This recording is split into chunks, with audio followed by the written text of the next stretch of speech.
Hello YouTube modeling community. Welcome to Morris Custom Model Shop. James Morris here, saying God bless all here as always. Doing a video here in response to Dirk Pitt's request about showing our stash. I did one a couple of years ago. Fluffy, quit adjusting the camera.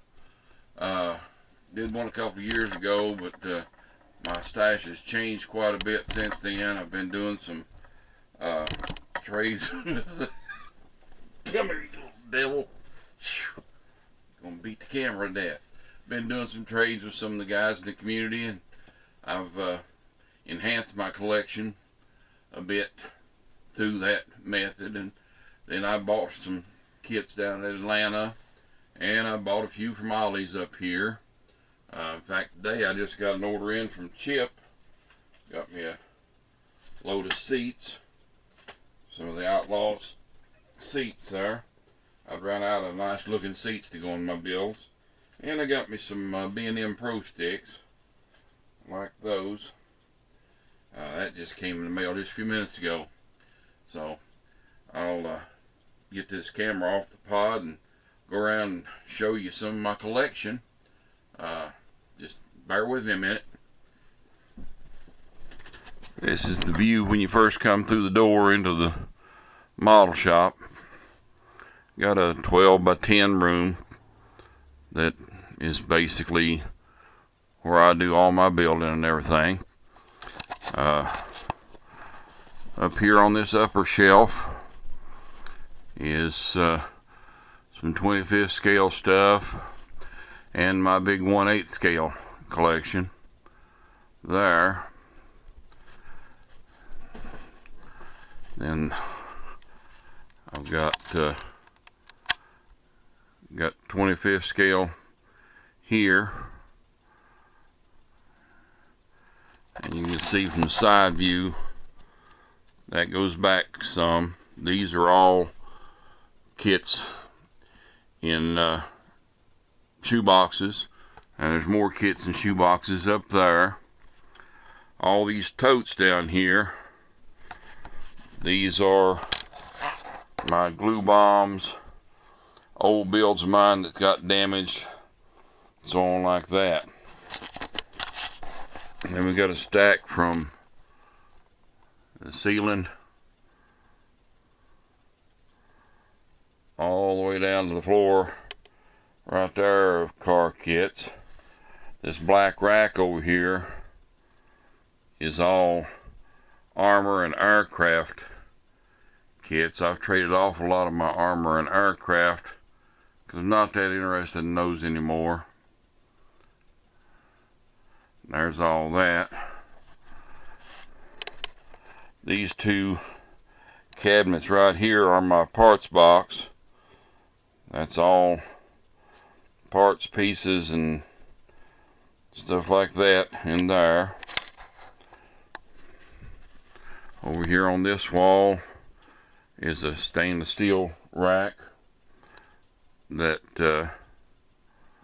has a lot of NASCARs, Star Trek, and other things like that on it.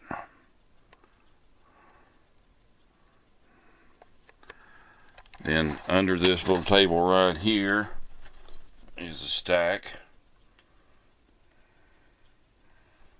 various types of kits, and back in there, can't hardly see them, but there's my 1/16 scale cars, and I've got a Star Trek DS9 space station in there.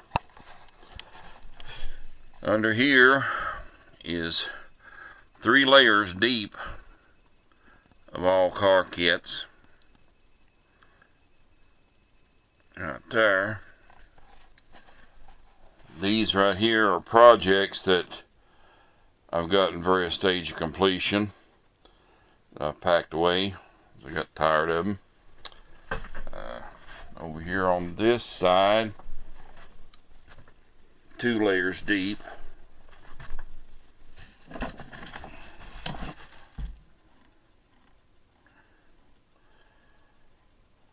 down there. Then right here on the end is another layer of car kits, all down in there.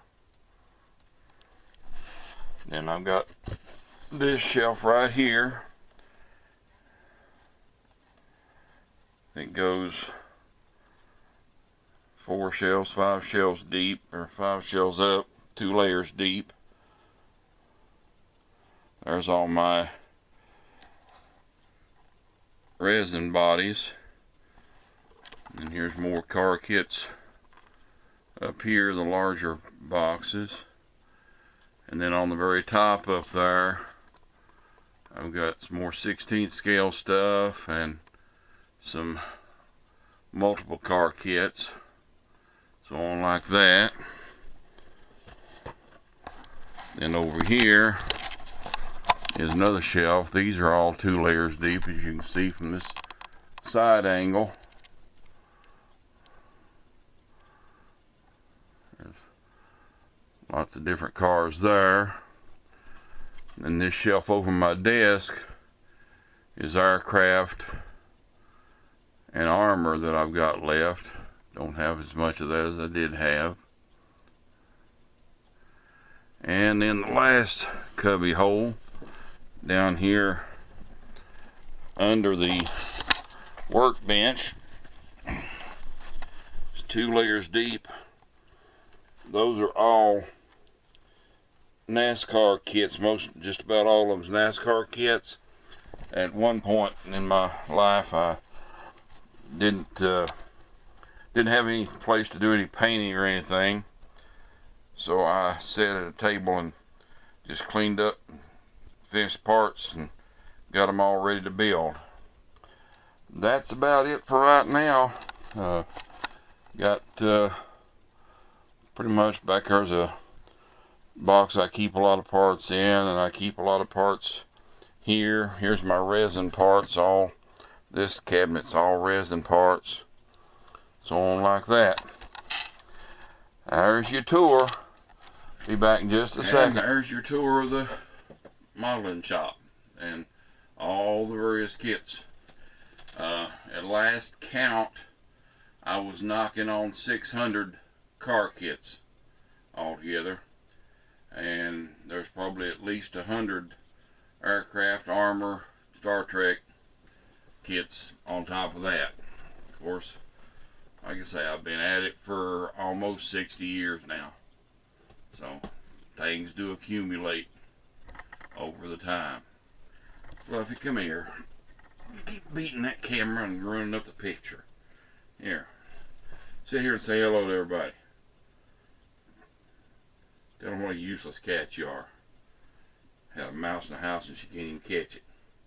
At the end of this video here, as before I close, I've got a question for the community. I think even though with all the kits that I just showed you that I've got, I still have a few kits, a couple kits that are, I guess, some things I want, but there's a couple that are like Holy Grail kits. I guess everybody should have a Holy Grail, and that's what I want to know is, what is your Holy Grail kit? What are you looking for that you've never been able to find or afford?